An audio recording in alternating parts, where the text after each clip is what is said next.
আসসালামু আলাইকুম, আশা করি সবাই ভালো আছেন। ভিসা লিঙ্কের পক্ষ থেকে আমি আছি তিতাস।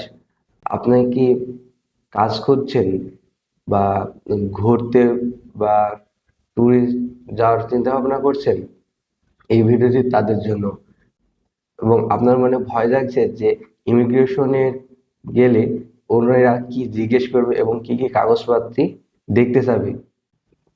এই পুরো ভিডিওতে আমি আপনাদের এই ইমিগ্রেশনে কি কি জিজ্ঞেস করবে এবং কি কি কাগজপত্র লাগবে সম্পূর্ণ প্রসেস জানিয়ে দেব।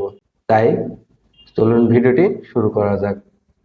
প্রথমে আমরা জানবো যারা কর্মী হিসেবে সৌদি আরব যেতে যাচ্ছেন তাদের জন্য লাগবে পাসপোর্ট। এই পাসপোর্টের মেয়াদ 6 মাস হওয়া লাগবে এবং ভিসা।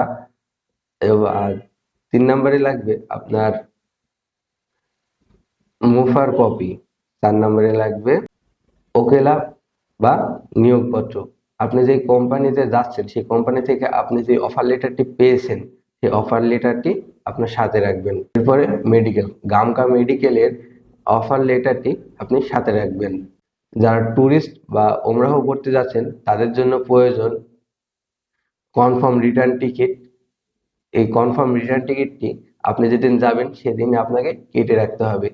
ইমিগ্রেশনে যারা কাজ করে তারা আপনার কাছ থেকে এই কনফার্ম রিটার্ন টিকিটটি দেখতে চাবে। হেলথ ইন্স্যুরেন্স, আপনি যে সৌদি আরবে যাচ্ছেন ওই সৌদি আরবের সরকারের যে আপনার ঢোকার যে পারমিশনটি আছে সেই পারমিশনের যে স্লিপটি আছে ওইটি আপনার সাথে রাখবেন।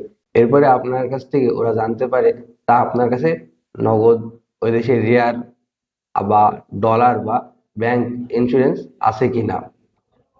এবার জানবো ইমিগ্রেশনের ইমিগ্রেশনের মানুষরা তারা কি জানতে চায়। মানে তারা আপনাদেরকে কিছু প্রশ্ন করবে, সেগুলো হচ্ছে আপনি কেন এদেশে এসেছেন, কাজ করতে না ট্যুরে এসেছেন, এটা জানতে চাবে। দ্বিতীয়তে জানতে চাবে আপনি কোথায় থাকবেন।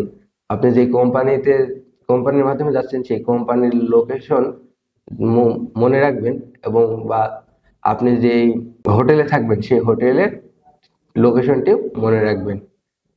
এরপরে আপনাকে জিজ্ঞেস করতে পারে আপনি কি এদেশে এর আগেও এসেছেন কি না। আপনি যদি এসে থাকেন তাহলে হ্যাঁ বলবেন, আর যদি না এসে থাকেন তাহলে না বলবেন।